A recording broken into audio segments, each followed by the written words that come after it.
Y'all, this viral clip of Simone detailing her finances has had the internet in a frenzy over the last few days. Just my finances.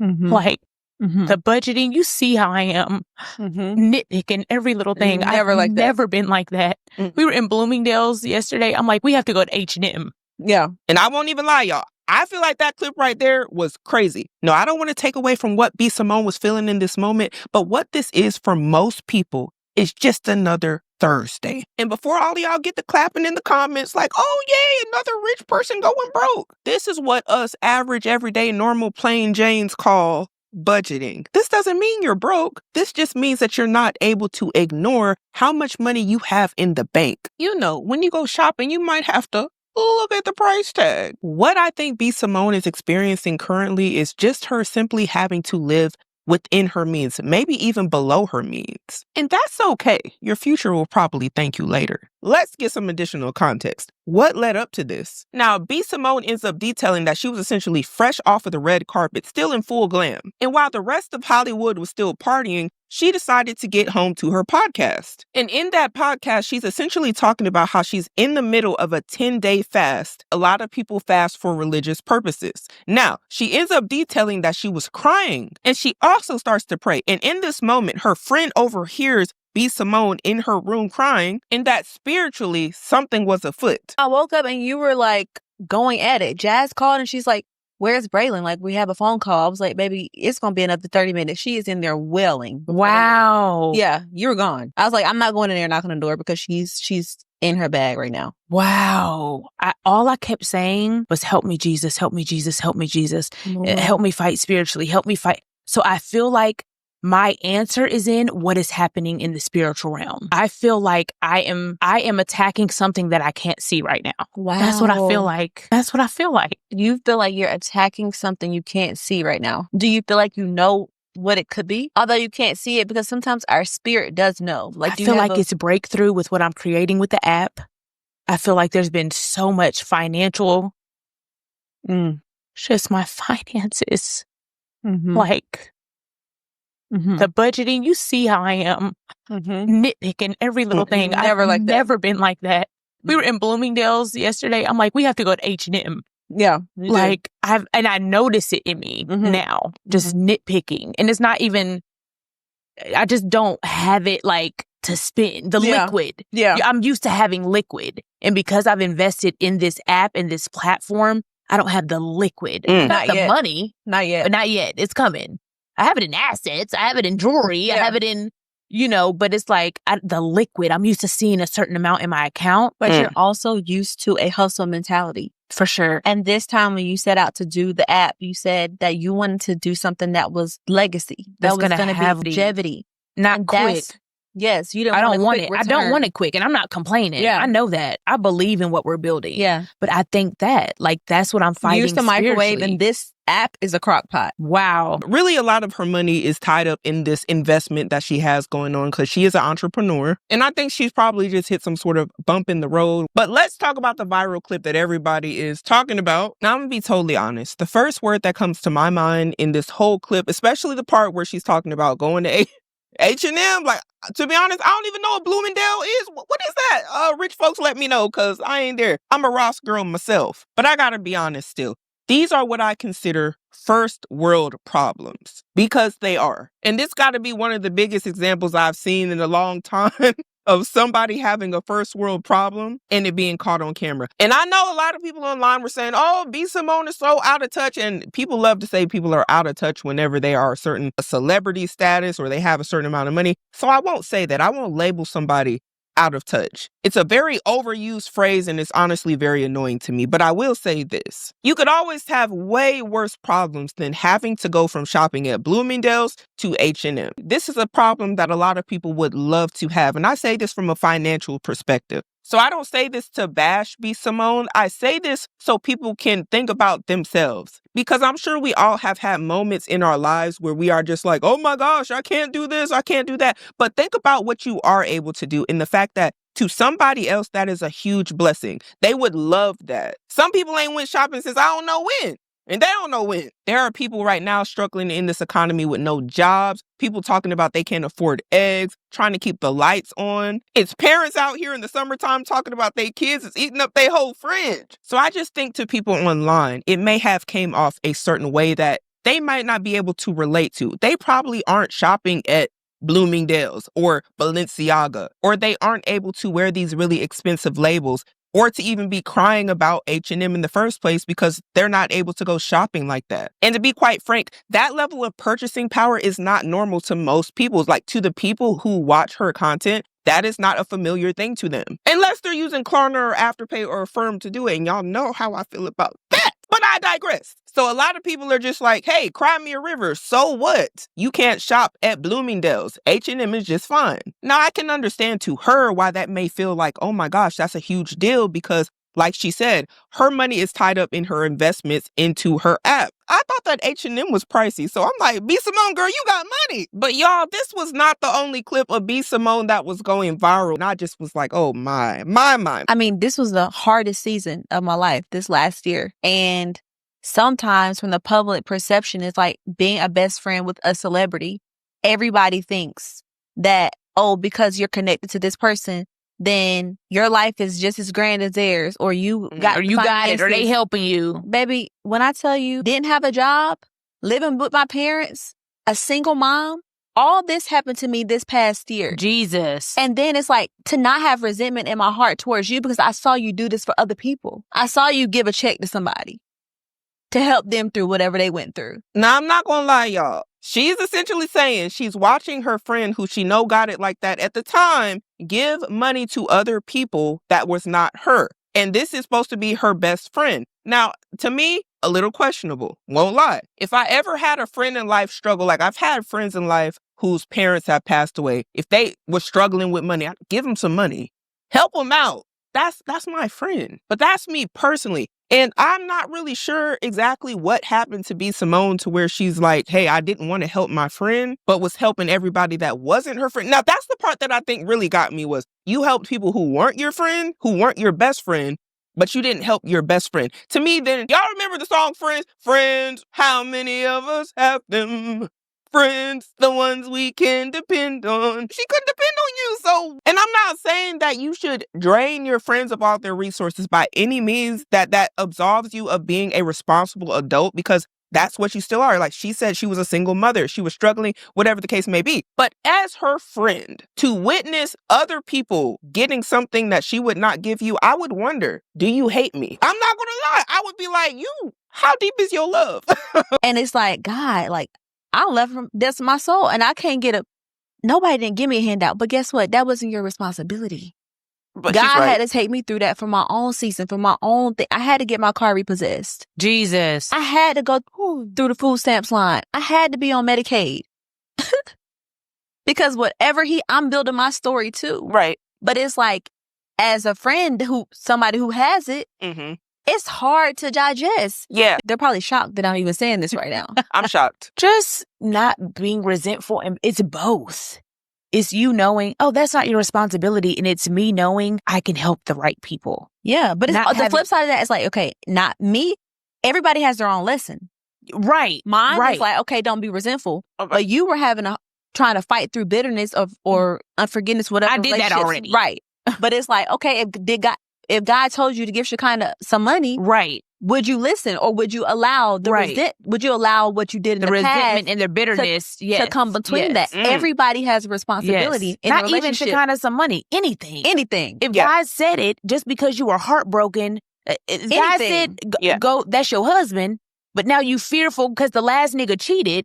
You done missed out on the whole blessing. The whole blessing. Yeah. You can't let the past pain and the past heartbreak and the past relationship breakup and the past anger and sadness and brokenness keep you from trying it again. And I'm not even gonna lie, I'm a little bit torn. I'm gonna be totally honest. I don't think I've seen this take online about what the friend said here, because she is right. It is not B. Simone's responsibility to be her husband. to be somebody that has to be there, she's absolutely correct. But as her best friend, I could not understand who else better to do that for. You see what I'm saying? But I also want to talk about Symone because she has some level of assets, money, or whatever the case may be.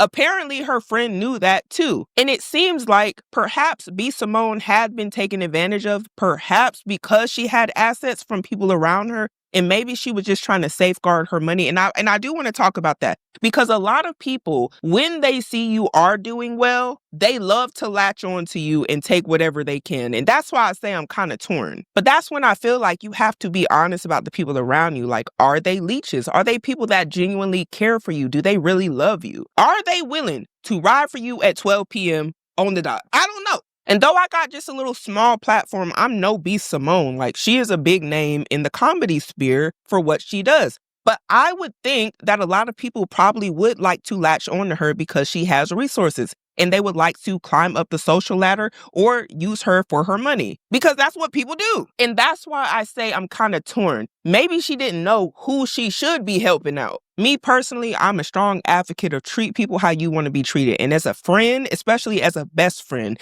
I would treat my best friend how I would want to be treated if I was in a bind, if I was in a bad situation. Especially if I know that you have a pure heart and you always have been there for me and we have a genuine relationship. I'm talking about a genuine relationship, y'all. Not just any old Joe Schmo off the street. I feel like if her friend showed herself to be approved to be in that position and have the title of best friend, why not? Now, be Symone with the I, not a Y, because that's me. And you can't spell Symone without money. Anyway, I need to know what you all think about this clip right here, because this was very interesting. Recently, I have this opportunity and I called you and I told you about it. And you were just like, okay.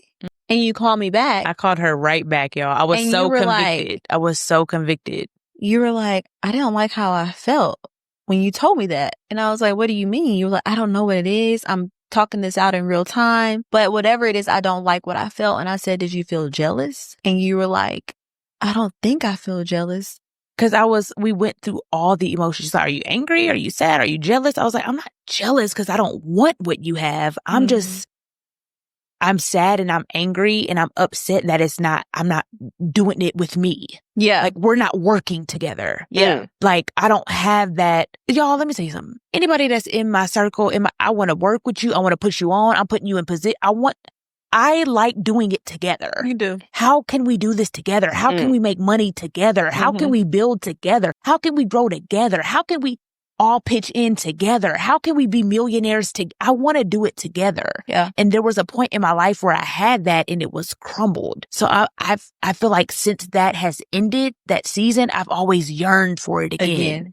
But I'm going to be totally honest with y'all. I think that is a personal thing, maybe even considered a personal problem, because if my friend wants to spread their wings and fly, who am I to hold them back? You might actually be the one to set this whole thing off.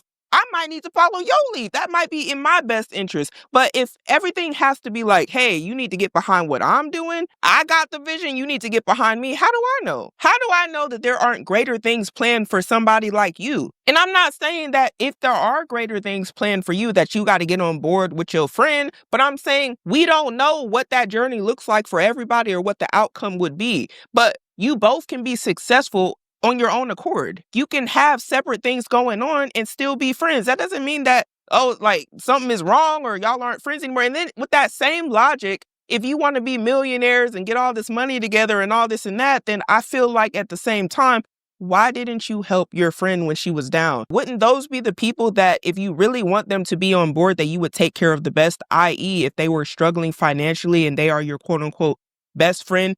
Wouldn't these be the people you would help out? Now, this is where it got a little bit confusing for me, because it's almost like saying you're good enough to struggle and be up under me and be my best friend. I'm not going to help you out there. But in the event that you need to help build me up and build my, whatever my vision is up, don't try to go astray. You need to get with the program. In my honest observation, that seems a little bit one-sided. Like, if that was a business deal, I would say that's a bad deal. So if I'm down on my luck, you're not going to help me, but you want me to get underneath your program. Why don't I just make my own program? Why don't I just do it on my own? Because when it got tough, I was on my own anyway. So that to me is a signal that, hey, I you aren't the best person to try to do something with, because when stuff gets hot, you're going to leave me hanging. Even though I would ride for you, you're going to forget about me and you're going to grease everybody else's hand. Like, that ain't even your best friend. Like, that doesn't make sense to me. But I was so convicted.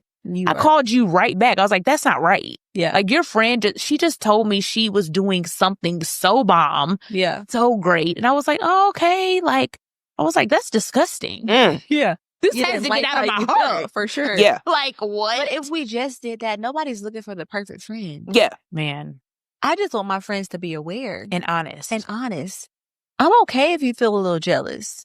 Address it and fix it. I don't want to be around no friends that jealous of me. Jealous people liable to do something strange for a little piece of change or just for nothing anyway. They'll do it for your light. Do it for your energy. So it's a hard no for me, but she seems like such a sweet person. And I do agree. Your friends are not going to be perfect. You're not going to meet a perfect person in this world. Even as nice as this lady right here seems, she's not perfect. I'm not perfect. No, nobody you talk to walking on this earth, I don't care how sweet and kind and loving and soft-spoken they are, not perfect. And that's okay, y'all. That is okay. And that's why I did like the end part where they were saying, hey, she just wants her friends to be aware. But I don't know about jealous, girl. And that was also very mature of B. Simone to recognize that is kind of weird. Like, yes, very odd behavior. Yeah, you need to get that in check. B. Simone has been all over my FYP on TikTok. And this one right here says, B. Simone admits that she wants her staff employees to have no other goals, visions, or other plans outside of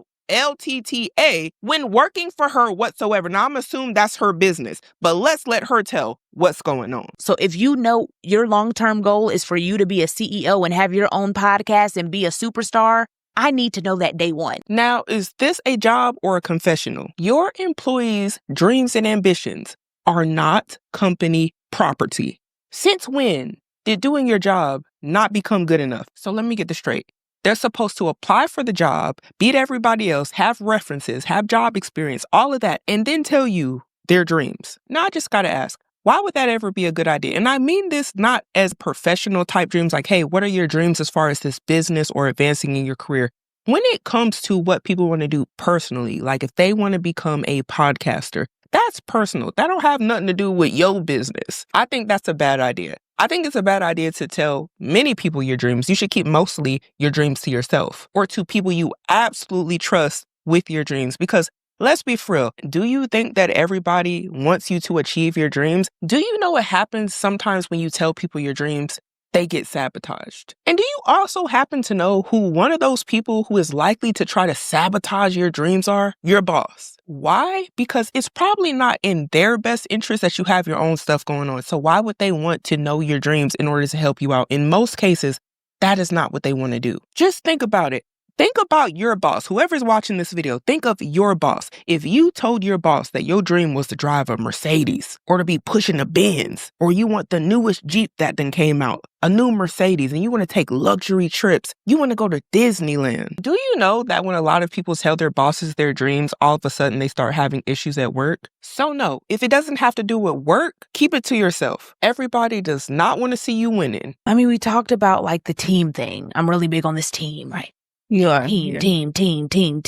Yeah. I've gotten to the point where it's like, okay, if you're here for a year, that's fine. But in this... And every time you say team, I get it. I know. My good sis is fed up over there. But the team, I'm like, I used to be real big on like, you need to be with me for 10 years and build this and build. Well, I told you that. I was like, why doesn't people stay and just build the legacy and I could just make millionaires? Like what Tyler Perry's doing. Literally. You don't need to go make another Tyler Perry Studios. Yeah.